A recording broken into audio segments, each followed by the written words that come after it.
नमस्कार दोस्तों, सभी विद्यार्थियों का एक बार फिर से एग्री कोचिंग बाय विकास सर परिवार में स्वागत करता हूं। हम रोज एग्रीकल्चर के बेहतरीन प्रश्नों के साथ मुलाकात करते हैं। जैसा कि आप लोगों को पता है कि कृषि विज्ञान से संबंधित जितने भी एग्जाम होते हैं, चाहे IBPS हो, AFO, AAO, agriculture supervisor, ICR, BHU, agriculture TGT, PGT, जो भी इस तरीके के एग्जाम होते हैं उनसे संबंधित प्रश्नों को हम रोजाना लेकर आते हैं।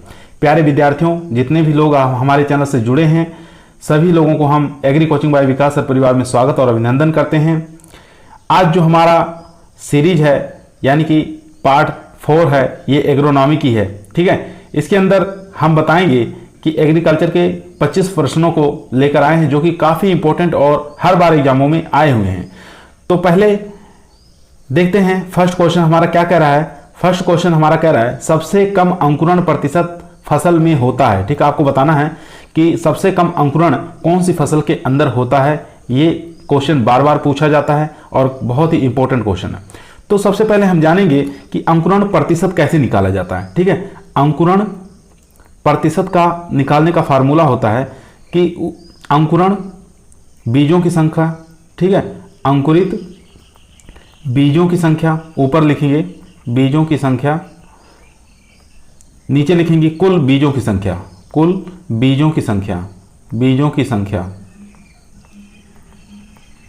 इंटू 100 कर देंगे। ठीक है, इंटू 100 कर देंगे। अब देखिए, इसके माध्यम से हम ये सूत्र, ये फार्मूले द्वारा हम बीज का अंकुरण प्रतिशत निकाल सकते हैं। ठीक है, कुल बीज कितने हैं, जैसे 100 बीज हैं, ऊपर अंकुरित कितने हुए, जैसे 60 हुए, तो इनका मतलब हम निकाल लेंगे कि अंकुरण प्रतिशत क्या आएगा। ठीक है, तो यहाँ पे बात करते हैं कि सबसे कम अंकुरण प्रतिशत किसका होता है। तो यहाँ पे हम जानेंगे सबसे कम जो अंकुरण प्रतिशत होता है वो कपास का होता है। इसके साथ याद रखेंगे भिंडी को भी याद रखेंगे। ठीक है, भिंडी को भी याद रखेंगे क्योंकि इन दोनों में अंकुरण प्रतिशत कितना होता है, 60 से लेके 65% तक अंकुरण प्रतिशत होता है। ये आपको याद होना चाहिए।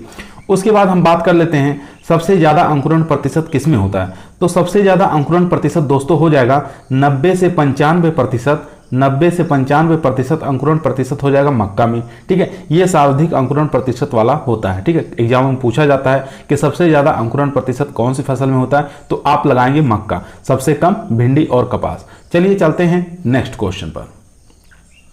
क्वेश्चन नंबर 2 काफी इंपॉर्टेंट और लाजवाब क्वेश्चन है। क्वेश्चन देखेंगे, कह रहा है सोयाबीन की बीज दर कितनी होगी यदि अंतराल 40 × 20 सेंटीमीटर और SI 20 ग्राम हो। SI का मतलब क्या होता है, सीड इंडेक्स हो जाएगा। ठीक है, सीड इंडेक्स यहाँ पर दिया हुआ 20 ग्राम है और अंतराल कितने डिस्टेंस रख रहे हैं, पौधे से पौधे की और लाइन से लाइन की दूरी 40 × 20 सेंटीमीटर रख रहे हैं। तो सोयाबीन की बीज दर कितनी होगी ये आपको बताना है, 67 किलोग्राम या 85 किलोग्राम या 75 किलोग्राम या इनमें से कोई नहीं। इन चारों में से बताइए कौन सा करेक्ट आंसर हो जाएगा।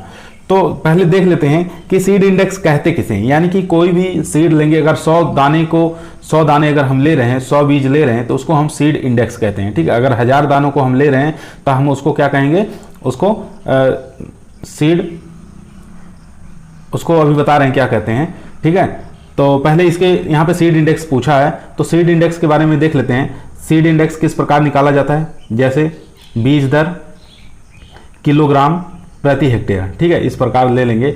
यहाँ पे 10,000, ठीक है, 10,000 इंटू 20 ग्राम, 20 ग्राम हमारा क्या है, ये हमारा हो जाएगा SI सीड इंडेक्स है। और डिस्टेंस कितनी रख रहे हैं, 0.4, ये रहेगा मीटर में। ठीक है, यहाँ पर क्या दिया हुआ सेंटीमीटर में, जब इसको चेंज करेंगे तो ये हो जाएगा 0.4 में। ठीक है, दोनों को चेंज करना है तो 0.4 इंटू 0.2 मीटर इंटू यहाँ पर 100 आ जाएगा। ठीक है, 100 मतलब सीड इंडेक्स कितना होता है, 100 दाने के भार को क्या कहते हैं, सीड इंडेक्स कहते हैं, और इंटू 100 इंटू यहाँ पर 100 आ जाएगा। ठीक है, अब इस प्रकार से हम निकाल लेंगे तो हमारा करेक्ट आंसर आ जाएगा यहाँ पर 25 किलोग्राम। ठीक है, कितना आ जाएगा, 25 किलोग्राम आ जाएगा प्रति हेक्टेयर। ठीक है, कितना आ जाएगा, 25 किलोग्राम प्रति हेक्टेयर आ जाएगा। तो इसमें से हम देख रहे हैं कि 25 किलोग्राम किसी ऑप्शन में नहीं दिया है, तो इसमें से करेक्ट आंसर हो जाएगा हमारा इनमें से कोई नहीं। ठीक है, 4th ऑप्शन के साथ चले जाएंगे, तो हमारा करेक्ट आंसर हो जाएगा यानी कि 4th नंबर। चलिए चलते हैं क्वेश्चन नंबर 3 पर। क्वेश्चन नंबर 3 काफी इंपॉर्टेंट और लाजवाब क्वेश्चन है। क्वेश्चन कह रहा है यदि 500 लीटर पानी में 0.5% यूरिया 1 हेक्टेयर के पानी में छिड़काव किया जाए तो 5 हेक्टेयर के लिए यूरिया की कितनी मात्रा आवश्यकता होगी? 2.5 किलोग्राम, 5 किलोग्राम, 10 किलोग्राम या 25 किलोग्राम? इन चारों में से बताइए कौन सा करेक्ट आंसर हो जाएगा। पहले हम यूरिया की 1 किलो मात्रा निकालेंगे। 1 हेक्टेयर के लिए कितनी यूरिया लगती है इसकी मात्रा पहले निकालेंगे। यूरिया की मात्रा ठीक है 0.5 यहाँ पर दिया हुआ है बटे 100 इंटू 500, कितना 500 यानी कि लीटर में पानी में घोल बनाना है। ठीक है, अब देखिए इस हिसाब से निकालेंगे तो हमारा आ जा रहा है 2 0 से 2 0, तो ये हो जाएगा यानी कि 2.5 किलोग्राम। ठीक है, 2.5 किलोग्राम प्रति हेक्टेयर। 1 हेक्टेयर के लिए 2.5 किलोग्राम आ रहा है ये हमारा यूरिया। ठीक है, अब यहाँ पे पूछा क्या है 5 हेक्टेयर के लिए कितनी मात्रा निकालना है। तो 1 हेक्टेयर के लिए कितनी हमारी आ रही है यानी कि 2.5 किलोग्राम। अब यही 5 हेक्टेयर के लिए कितनी हो जाएगी यानी कि 2.5 इंटू 5। ठीक है, तो टोटल कितना हो जा रहा है? टोटल हमारा हो जा रहा है 12.5। ठीक है, 12.5। अब यहाँ पे देखेंगे किसी ऑप्शन में हमारा 12.5 किलोग्राम नहीं है, यानी कि 5 हेक्टेयर का कितना निकल रहा है? 5 हेक्टेयर में यूरिया कितना लगेगा? 12.5 लगेगा। तो इसके जो नज़दीक वाला रहेगा वही ऑप्शन हमारा करेक्ट माना जाएगा, यानी कि नज़दीक कौन है? 10 किलोग्राम है। तो हमारा क्वेश्चन का करेक्ट आंसर हो जाएगा यानी कि 10 किलोग्राम। ठीक है, इस हिसाब से आप निकाल सकते हैं। चलिए चलते हैं क्वेश्चन नंबर 4 पर। क्वेश्चन नंबर देखेंगे 4। क्वेश्चन नंबर 4 कह रहा है निम्नलिखित में से किस खाद में अधिक नाइट्रोजन पाई जाती है? ठीक है, काफी इंपॉर्टेंट क्वेश्चन है। देखेंगे नाइट्रोजन की मात्रा कौन सी खाद में सबसे अधिक पाई जाती है? FYM में, या मूंगफली की खली में, या कुसुम की खली में, या पोल्ट्री की खाद में? तो बात करते हैं FYM में कितनी पाई जाती है नाइट्रोजन की मात्रा? 0.5% पाई जाती है नाइट्रोजन, ये आप याद रखेंगे। मूंगफली की खली में कितनी पाई जाती है नाइट्रोजन? 7.2% पाई जाती है, ये भी याद रखेंगे। यहाँ पे कुसुम की खली, ठीक है, कुसुम की खली 2 प्रकार से होती है। कौन कौन सी होती है? एक तो होती है छिली हुई, ठीक है, एक होती है छिली हुई, एक होती है बिना छिली, एक होती है बिना छिली हुई। ये 2 प्रकार की कुसुम की खली होती है। तो छिली हुई जो रहती है उसमें 7.9% पाई जाती है, और जो बिना छिली रहती है उसमें 4.9% इसमें पाई जाती है। ठीक है, ये आप याद रखेंगे। और यहाँ पे दिया है पोल्ट्री खाद। पोल्ट्री खाद के अंदर 3% तक नाइट्रोजन की मात्रा पाई जाती है, ये आपको याद होना चाहिए। अब यहाँ पे देख सकते हैं ऑप्शन में, क्वेश्चन में नहीं दिया हुआ कि मूंगफली की खली यानी कि छिली हुई या बिना छिली हुई। तो अगर इस टाइप से नहीं दिया है तो हम मूंगफली के साथ जाएंगे, क्योंकि मूंगफली के अंदर, मूंगफली की खली में 7.2% नाइट्रोजन पाई जाती। अगर यही कुसुम की खली छिली हुई दे देता है या बिना छिली हुई, तब हमारा क्वेश्चन करेक्ट आंसर हो जाता, यानी कि कुसुम के साथ जाते। ठीक है, तो यहाँ पे हम जाएंगे किसके साथ? मूंगफली के साथ, क्योंकि 7.2% नाइट्रोजन पाई जा रही है मूंगफली की खली में। तो क्वेश्चन नंबर 2 हमारा एकदम करेक्ट आंसर हो जाएगा। अगर आप लोग दोस्तों हमारे चैनल पे नए आए हैं तो हमारे चैनल को लाइक करिए, शेयर करिए और दोस्तों के साथ सब्सक्राइब करवाइए। ठीक है, तो ये वीडियो हर इंसान के पास, हर जितने भी दोस्त हैं, भाई हैं, सबके पास ये वीडियो को आप लोग शेयर करिए, क्योंकि इस क्लास का वो भी लाभ उठा सके। ठीक है, चलिए चलते हैं क्वेश्चन नंबर 5 पर। क्वेश्चन नंबर 5 देखेंगे, कह रहा है निम्नलिखित में से कौन सा उर्वरक भारत में निर्मित नहीं किया जाता? ठीक है, लेकिन वह आयात किया जाता है। ठीक है, भारत में निर्माण नहीं किया जाता, निर्मित नहीं किया जाता, लेकिन वो दूसरे देशों से हमको खरीदना पड़ता है, आयात किया जाता है। ठीक है, ये बताना है। तो आपको बताएंगे कौन सा उर्वरक ऐसा हो सकता है? यूरिया, DAP या म्यूरेट ऑफ पोटाश या सभी? तो इसका करेक्ट आंसर हो जाएगा यानी कि म्यूरेट ऑफ पोटाश। जो लोग आंसर के बारे में सोच रहे थे म्यूरेट ऑफ पोटाश, वो लोग एकदम करेक्ट हैं यहाँ पे, क्योंकि म्यूरेट ऑफ पोटाश जो होता है ये भारत क्या करता है? निर्माण कभी नहीं करता। पोटाश युक्त जितने भी उर्वरक होते हैं उसका निर्माण भारत एकदम नहीं करता है। भारत क्या करता है? आयात करता है। ठीक है, भारत क्या करता है? आयात करता है। ये सबसे ज़्यादा आयात कहाँ से करता है? किस देश से करता है? तो कनाडा देश से करता है। उससे पहले किससे करता था? ये भी आप याद होना चाहिए। उससे पहले जर्मनी से करता था। ठीक है, किससे करता था? जर्मनी से करता था। लेकिन अब इस समय किससे कर रहा है? कनाडा से सबसे ज़्यादा आयात करता है। ये आपको याद होना चाहिए। चलिए चलते हैं क्वेश्चन नंबर 6 पर। क्वेश्चन नंबर 6 देखेंगे, निम्नलिखित में से कौन सा अम्लीय उर्वरक है? ठीक है, आपको बताना है अम्लीय उर्वरक कौन सा है? सोडियम नाइट्रेट, अमोनियम क्लोराइड या कैल्शियम नाइट्रेट या सभी? तो इसका करेक्ट आंसर हो जाएगा, पीछे हम बता चुके हैं एक वीडियो में, कि जिसके अंदर जो अमोनिया युक्त या अमोनिकल उर्वरक होते हैं वो कैसे होते हैं? अम्लीय होते हैं। ठीक है, अमोनियम युक्त उर्वरक जो होते हैं अमोनिकल उर्वरक जो होते हैं वो कैसे होते हैं, वो अम्लीय होते हैं। कैसे होते हैं, अम्लीय होते हैं। इस बात को आपको याद होना चाहिए। और जितने भी नाइट्रेट युक्त उर्वरक होते हैं, ठीक है, नाइट्रेट युक्त उर्वरक होते हैं वो कैसे हो जाएंगे मेरे दोस्त, वो हो जाएंगे क्षारीय उर्वरक हो जाएंगे। ये आपको याद होना चाहिए। अब देखिए यहाँ पर नाइट्रेट आ रहा है, यहाँ पर नाइट्रेट आ रहा है, तो ये सब कैसे हो जाएंगे, ये सब क्षारीय उर्वरक हो जाएंगे। यहाँ पर अमोनिकल आ रहा है, ठीक है, अमोनियम युक्त उर्वरक आ रहा है, तो ये अम्लीय उर्वरक हो जाएगा। ठीक है, तो ये चीज याद होनी चाहिए। यहाँ पे देखेंगे कि सोडियम नाइट्रेट के अंदर अम्ल क्षारीय तुल्यांक कितना होता है, तो ये भी आपको याद होना चाहिए कि सोडियम नाइट्रेट के अंदर क्षारीय तुल्यांक हो जाएगा 29। ठीक है, अमोनिकल उर्वरक में अम्लीय तुल्यांक कितना हो जाएगा, तो इसमें हो जाएगा 128। ये भी आपको याद होना चाहिए। कैल्शियम नाइट्रेट में, ठीक है, नाइट्रेट है तो क्षारीय तुल्यांक कितना हो जाएगा, तो इसका हो जाएगा 21। तो इन सब चीज़ों को भी आपको याद होना चाहिए। ठीक है, चलिए चलते हैं क्वेश्चन नंबर 7 पर। क्वेश्चन नंबर 7 देखेंगे, काफ़ी सिंपल, काफ़ी इजी क्वेश्चन है। यहाँ पे देखेंगे डीएपी में नाइट्रोजन की मात्रा पूछा और फास्फोरस की मात्रा पूछा, कितनी पाई जाती है, 18 49%, 46 18%, 46% या 18 46।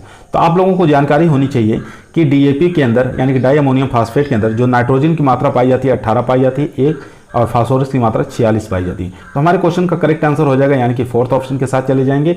ये दो रूप में पाई जाती है, एक 18 46 के रूप में पाई जाती है, एक पाई जाती है 16 और 48 के परसेंट में पाई जाती है, यानी कि उसमें 16% नाइट्रोजन रहती है, 48% फास्फोरस रहती है। दो रूपों में पाई जाती है। तो दोनों ही ऑप्शन कोई भी किसी प्रकार के आप दे दें तो आप लोग आसानी से कर ले जाएंगे, क्योंकि आप लोग जुड़े हैं एग्री कोचिंग बाय विकास सर के साथ।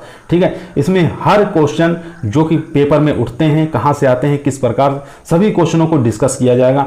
आप अगर इस चैनल पर बने हुए हैं तो आप लोग हर वीडियो पर लाइक करिए और चैनल को आगे शेयर करिए। ठीक है, चलिए चलते हैं क्वेश्चन नंबर 8 पर।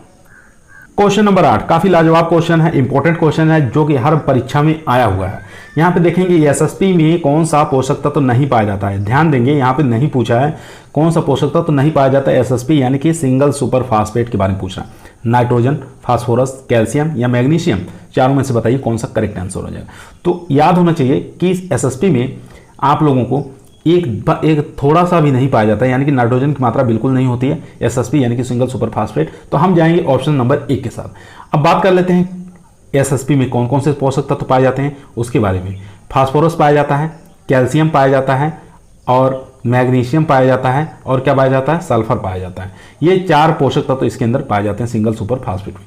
फास्फोरस की बात करते हैं, कितनी परसेंट पाई जाती है, 16% फास्फोरस पाया जाता है। कैल्शियम की बात कर लेते हैं तो 19% कैल्शियम पाया जाता है। ठीक है, मैग्नीशियम की बात कर लेते हैं तो 0.3% मैग्नीशियम पाया जाता है, और सल्फर की बात कर लेते हैं तो 12% इसमें सल्फर की मात्रा पाई जाती है। ठीक है, ये आपको याद होना चाहिए। सब आंकड़े हर बार परीक्षा में कहीं से भी पूछ सकता है। ठीक है, तो ये हो गया हमारा एसएसपी के बारे में। एक खाद आती है कैन के बारे में। ठीक है, कैन खाद कहते हैं।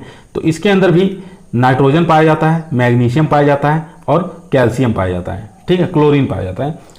सॉरी दोस्तों, मैग्नीशियम, यहाँ पे नाइट्रोजन हो गया, मैग्नीशियम हो गया और क्लोरीन हो गया। ये 3 पोषक तत्व तो इसके अंदर कैन के अंदर पाए जाते हैं। चलिए चलते हैं क्वेश्चन नंबर 9 पर। कैन के अंदर दोबारा देख लेंगे, कैन के अंदर जो पाया जाता है वो पाया जाएगा आपका नाइट्रोजन, मैग्नीशियम और कैल्शियम रहेगा। ठीक है, ना कि क्लोरीन रहेगा। सॉरी दोस्तों, इसमें 3 पोषक तत्व रहेंगे, नाइट्रोजन, मैग्नीशियम और कैल्शियम। ये आपको याद होना चाहिए। बाकी एसएसपी के बारे में हम बता ही दिए हैं, कौन कौन से पोषक तत्व होते हैं, कौन कौन से पाए जाते हैं, कितनी मात्रा में पाए जाते हैं, ये आपको याद होना चाहिए। चलिए चलते हैं क्वेश्चन नंबर 9 पर। क्वेश्चन नंबर 9 देखेंगे, निम्नलिखित में से कौन सा उर्वरक की अधिक आर्द्रताग्राही प्रकृति की होती है। ठीक है, यहाँ पे पूछा है कौन सा ऐसा उर्वरक बताना है कि आर्द्रताग्राही प्रकृति की होता है। Urea, sodium nitrate, ammonium nitrate या सिंगल सुपर फास्फेट। तो सबसे ज्यादा आर्द्रताग्राही वाला जो होता है वो हो जाएगा अमोनियम नाइट्रेट, यानी कि थर्ड ऑप्शन इसमें करेक्ट आंसर हो जाएगा। इसके बाद जो आएगा वो आ जाएगा यूरिया। ठीक है, अगर अमोनियम नाइट्रेट नहीं दिया है तो हम यूरिया के साथ जाएंगे। अगर ऑप्शन में अमोनियम नाइट्रेट दे रखा है तो हम अमोनियम नाइट्रेट पर लगाएंगे। ठीक है, चलिए चलते हैं क्वेश्चन नंबर 10 पर। क्वेश्चन नंबर 10 देखेंगे, कह रहा है निम्नलिखित में से कौन सी मृदा की भौतिक दशा नहीं है। ठीक है, यहाँ पर नहीं पूछा है तो देख लेते हैं ऑप्शन में क्या है। मृदा जल है, मृदा संचार है, मृदा घनत्व है या मृदा पीएच है। तो आप लोगों को मालूम होना चाहिए कि मृदा पीएच जो होता है ये क्या है, ये रासायनिक दशा है। क्या है, रासायनिक दशा है, ये आपको याद होना चाहिए। रासायनिक दशा है। और इसके बाद बात कर लेते हैं, तो हमारे यहाँ पे करेक्ट आंसर हो जाएगा, यानी कि फोर्थ ऑप्शन के साथ चले जाएंगे। ठीक है, एक चीज़ और, तो ये हमारा करेक्ट आंसर हो जाएगा फोर्थ नंबर। और बाकी ये मृदा जल है, मृदा वायु है, मृदा घनत्व, ये सब भौतिक दशा है। कैसी है? भौतिक दशा है, ये आपको याद होना चाहिए।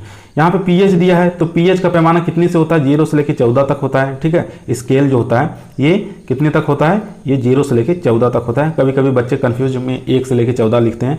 तो इसमें जो 7 पीएच होता है, कितना? 7 पीएच जो होता है ये उदासीन होता है। ठीक है, 7 पीएच वाला उदासीन होता है। कभी कभी पूछ लेता है कि फसल उत्पादन के लिए सबसे अच्छा पीएच कितना होना चाहिए? तो फसल उत्पादन के लिए सबसे अच्छा जो पीएच माना गया है 6.5 से लेके 7.5। ठीक है, 6.5 से लेके यानी कि 6.5 से लेके 7.5 पीएच मान फसल उत्पादन के लिए या अच्छी मृदा के लिए अच्छा माना जाता है। चलिए चलते हैं क्वेश्चन नंबर 11 पर। क्वेश्चन नंबर 11 का निम्नलिखित में से कौन सा वायुमंडल की स्फीयर जो होती है, मंडल होता है, ऊंचाई के साथ तापमान बढ़ता है? ठीक है, काफी इंपॉर्टेंट क्वेश्चन है। श्रोभ मंडल, समताप मंडल, आयन मंडल या ओजोन मंडल? तो आप लोग जानते हैं समताप मंडल में जैसे जैसे ऊंचाई पर जाते हैं वैसे वैसे तापमान जो होता है बढ़ता है। तो सेकंड ऑप्शन इसमें करेक्ट आंसर हो जाएगा। सबसे निचली परत कौन सी होती है? ये आप लोग कमेंट में बताइए। श्रोभ मंडल सबसे नीचे की होती है, उसके बाद समताप मंडल, फिर मध्य मंडल, उसके बाद आयन मंडल। ठीक है, चलिए चलते हैं क्वेश्चन नंबर 12 पर। क्वेश्चन नंबर देखेंगे 12 नंबर क्वेश्चन कर रहा है, निम्नलिखित में से किस मृदा का स्थूल घनत्व अधिक होता है? रेतीली मृदा का, काली मृदा का, दोमट मृदा का या कार्बनिक मृदा का? तो आप लोगों को बता दे रहे हैं सबसे ज़्यादा किसका होता है स्थूल घनत्व? तो ये हो जाएगा रेतीली का। ठीक है, रेतीली का हो जाएगा। उसके बाद किसका हो जाएगा? दोमट का हो जाएगा। ठीक है, उसके बाद लगाना है दोमट का, उसके बाद क्ले का।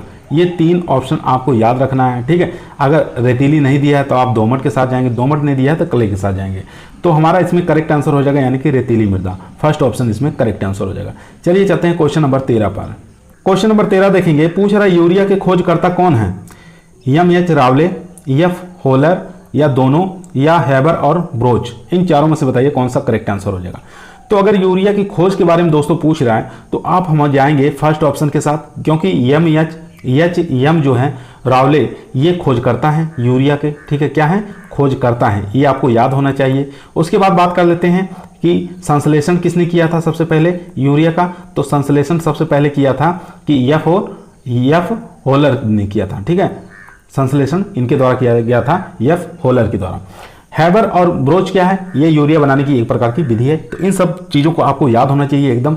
ठीक है, अगर आप लोग एग्री कोचिंग बाय विकास सर परिवार में बने हैं तो आप लोगों को कोई भी एग्रीकल्चर का कंपटीशन का एग्जाम दे रहे हैं, कहीं से भी क्वेश्चन पूछ रहा है तो आसानी से आप लोगों को कर ले जाएंगे, क्योंकि यहाँ पर बिना टाइम पास किए हुए क्लास को लिया जाता है और एकदम कम समय में अधिक से अधिक प्रश्नों को हल कराया जाता है।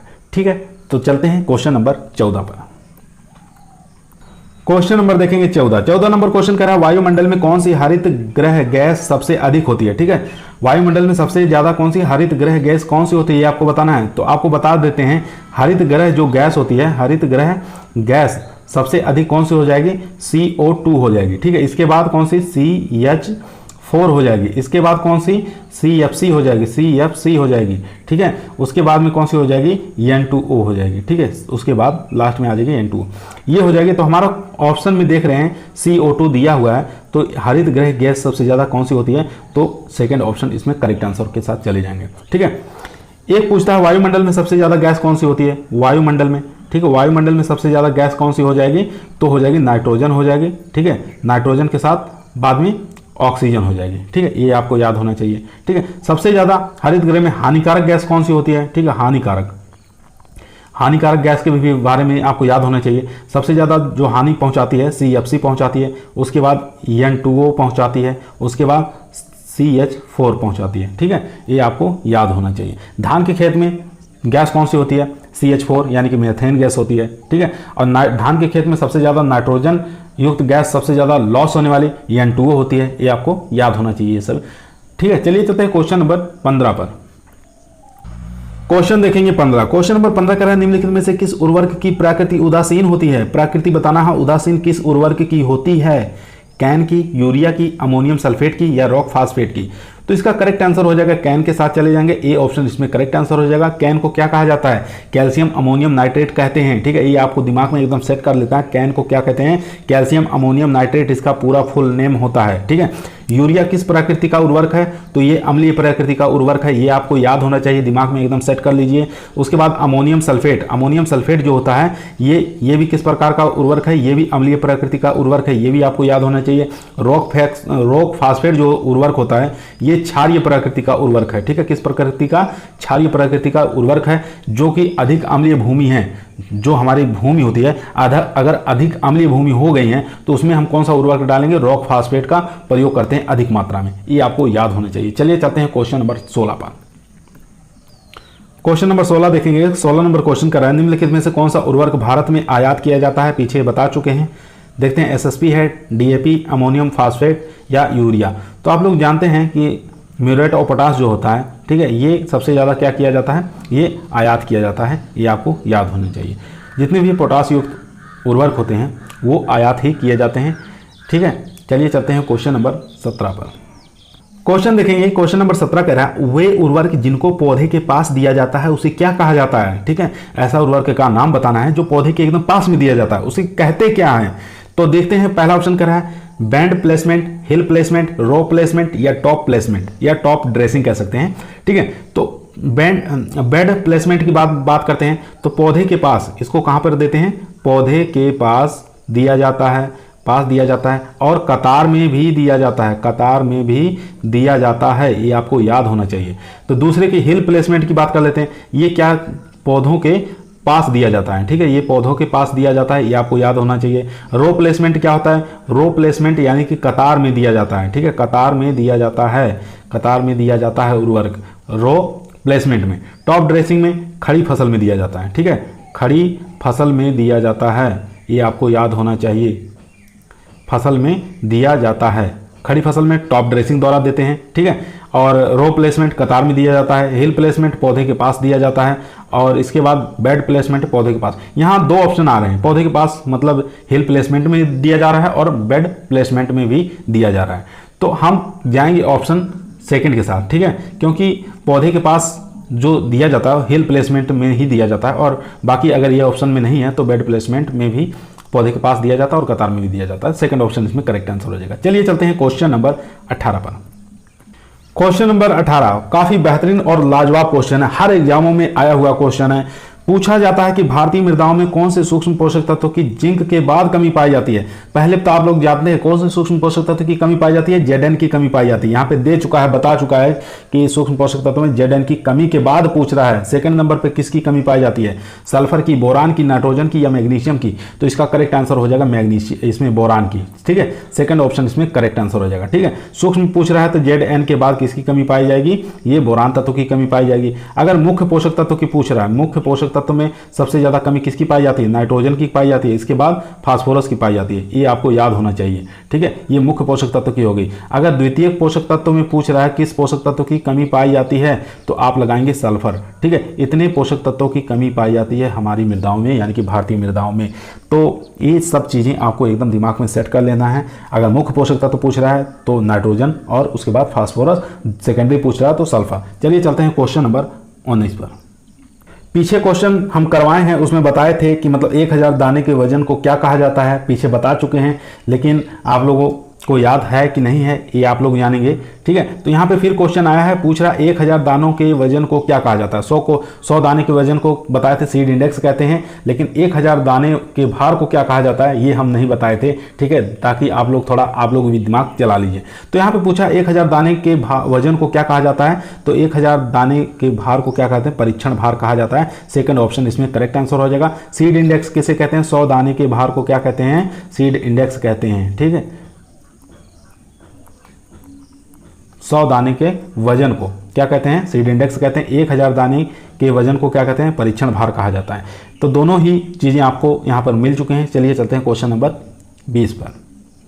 क्वेश्चन पूछ रहा है कि पौधा जो होता है बोरान किस रूप में लेते हैं, ठीक है। आप लोगों को बता रहे हैं कि पौधा जो होता है बोरान किस रूप में लेते हैं, तो ये लेता है H3BO3 के रूप में लेता है, ठीक है। ये आपको याद होना चाहिए। ऑप्शन देख लेते हैं कौन सा करेक्ट हो जाएगा। तो यहाँ पे सेकंड ऑप्शन एकदम करेक्ट आंसर हो जाएगा, यानी कि H3BO3 के रूप में लेता है। बोरान जो होता है ये किस रूप में होता है, तो ये H3BO3 के रूप में होता है। आयन के रूप में ये नहीं लेता है, ठीक है, इतना आपको याद होना चाहिए। चलिए चलते हैं क्वेश्चन नंबर 21 पर। क्वेश्चन नंबर 21 काफी इंपॉर्टेंट और लाजवाब क्वेश्चन है। पूछ रहा फेरस सल्फेट में आयरन की मात्रा होती है, ठीक है, Fe की मात्रा बताना है। तो 23% होती है, 19%, 33% या 23%। तो इसका करेक्ट आंसर हो जाएगा यानी कि 19%। ठीक है, यहाँ पे देख लेते हैं, एक चीज़ समझ लेते हैं, Fe+2, ठीक है, तो ये हो जाएगा 19%। ठीक है, ये है फेरस सल्फेट। ठीक है, क्या है, फेरस सल्फेट है। कभी कभी ऑप्शन घुमा देता है, पूछ लेता है Fe+3, ठीक है, ये हो जाएगा 23%। ठीक है, कितना हो जाएगा, 23%, यानी कि जो आप फर्स्ट ऑप्शन देख रहे हैं 23% लिखा हुआ है, ये हो जाएगा फेरिक सल्फेट का। ठीक है, किसका हो जाएगा, फेरिक सल्फेट का हो जाएगा। ये आपको याद होना चाहिए, सल्फेट। फेरस पूछ रहा है या फेरिक पूछ रहा है, तो दोनों चीज़ आपको ध्यान पूर्वक क्वेश्चन को पढ़कर तभी आंसर देना है। अगर फेरिक पूछ रहा है तो 23% के साथ जाएंगे, अगर फेरस पूछ रहा है तो 19% के साथ चले जाएंगे। ठीक है, चलिए चलते हैं क्वेश्चन नंबर 22 पर। क्वेश्चन देखेंगे 22 नंबर कह रहा है निम्नलिखित में से कौन सा जल जो होता है पौधों को उपलब्ध होता है। ठीक है, यहाँ पे पूछा है उपलब्ध होता है, जल बताना है, केशिकीय जल, आर्द्रताग्राही जल या गुरुत्वाकर्षण जल। तो आप लोगों को बता चुके हैं, पीछे की वीडियो में एक क्वेश्चन आया था कि कौन सा जल उपलब्ध नहीं होता है। तो यहाँ पे पूछा है कौन सा जल उपलब्ध होता है, तो केशिकीय जल जो होता है ये उपलब्ध होता है। यहाँ पे दो दिया है कि आर्द्रताग्राही जल और गुरुत्वाकर्षण जल, ये नहीं उपलब्ध होता है, ये आपको याद होना चाहिए। चलिए चलते हैं क्वेश्चन नंबर 23 पर। क्वेश्चन यहाँ पे देखेंगे, क्वेश्चन कर रहा है निम्नलिखित में से कौन सा सूक्ष्म पोषक तत्व तो नहीं है। ठीक है, इसमें से बताना है नहीं है। आप लोग कभी कभी कंफ्यूज हो जाते हैं, सूक्ष्म पोषक तत्व तो है पूछ रहा है, तो आप लोग डायरेक्टली लगा देते हैं कि मतलब Fe है। ठीक है, तो यहाँ पे पूछ रहा नहीं है सूक्ष्म पोषक तत्व, तो ये आपको बताना है Fe है, सोडियम है, कैल्शियम है या सेकंड और थर्ड दोनों है। तो इसमें करेक्ट आंसर देख लेते हैं क्या हो जाएगा। तो यहाँ पे सूक्ष्म पोषक तत्व नहीं है, तो हम करेक्ट आंसर हो जाएगा हमारा कि यानी कि सेकंड और थर्ड ऑप्शन नहीं है। यानी कि सोडियम की बात करें तो ये क्रियात्मक और उपापचयी पोषक तत्व होता है। ठीक है, ये क्रियात्मक और उपापचयी पोषक तत्व होता है, उपापचयी पोषक तत्व होता है, ये आपको याद होना चाहिए। कैल्शियम क्या है, कैल्शियम द्वितीय पोषक तत्व है। ठीक है, कैल्शियम क्या है, द्वितीय पोषक तत्व। यहाँ पे Fe जो है ये सूक्ष्म पोषक तत्व होता है, तो हमारा करेक्ट आंसर हो जाएगा यानी कि सेकंड और थर्ड, सोडियम और कैल्शियम। चलिए चलते हैं क्वेश्चन नंबर 24 पर। क्वेश्चन देखेंगे क्वेश्चन नंबर 24 जो कि आज का हमारा लास्ट क्वेश्चन रहेगा। क्वेश्चन करें निम्नलिखित में से किस फसल की जलमांग जो होती है अधिक होती है। ठीक है, गन्ना की, धान की, गेहूं की या सरसों की। काफी इंपॉर्टेंट क्वेश्चन है, हर बार एग्जामों में आया हुआ क्वेश्चन है। ठीक है, तो देखते हैं, तो गन्ना की देख लेते हैं कितनी जलमांग होती है। तो गन्ना की जो जलमांग होती है 1500 से लेके 2500 यम होती है, ये आपको याद होना चाहिए। धान की बात कर लेते हैं, धान की जलमांग जो होती है 900 से लेके ये हो जाएगी 2500 यम हो जाएगी। ठीक है, ये हो जाएगी धान की। गेहूं की जलमांग की बात कर लेते हैं, 450 से लेकर ये हो जाएगी 650 यम होगी। ठीक है, उसके बाद बात कर लेते हैं सरसों की। सरसों की जलमांग जो होती है 500 से लेकर ये 700 यम होती है। तो यहाँ पे आप देख सकते हैं कि गन्ने की जलमांग सबसे अधिक है। ठीक है, कितनी होती है, 1500 से लेकर 2500 यम होती है। तो ए ऑप्शन हमारा करेक्ट आंसर हो जाएगा। कुछ लोग सोचते हैं कि धान में हमेशा पानी भरा रहता है, सबसे ज़्यादा धान जो होती है इसकी जलमांग अधिक होती है। नहीं, ऐसा नहीं है, क्योंकि धान जो होती है हमारी ये कितने 4 से लेके 6 माह की फसल है। ठीक है, 4 से लेकर 6 माह की है, और गन्ना जो हमारी है ये 18 माह की फसल है। ठीक है, 18 माह की फसल होती है, तो सबसे ज़्यादा जलमांग गन्ने की होगी और उसके बाद धान की। अगर गन्ना नहीं दिया ऑप्शन में तब आप धान के साथ जा सकते हैं। चलिए चलते हैं, आज का हमारा वीडियो यहीं समाप्त हुआ। अगर आप लोगों को अच्छा लगा हो तो हमारे चैनल को लाइक करिए, शेयर करिए और दोस्तों के साथ सब्सक्राइब करिए। ये वीडियो जो हम बना रहे हैं ये टीजीटी और पीजीटी मुख्य रूप से बनाई जा रही है। बाकी जितने भी एग्जाम होंगे एग्रीकल्चर के, चाहे IBPS, CFO, agriculture supervisor, TGT, PGT, जो भी IBPS से संबंधित एग्जाम होते हैं, सभी एग्जामों में ये मोस्ट हेल्प आप लोगों को काफ़ी ज़्यादा हेल्प करेगी। ठीक है, तो इस वीडियो को जरूर पढ़िए अगर आप लोग एग्रीकल्चर की किसी भी एग्जाम की तैयारी कर रहे हैं। सभी लोगों को धन्यवाद।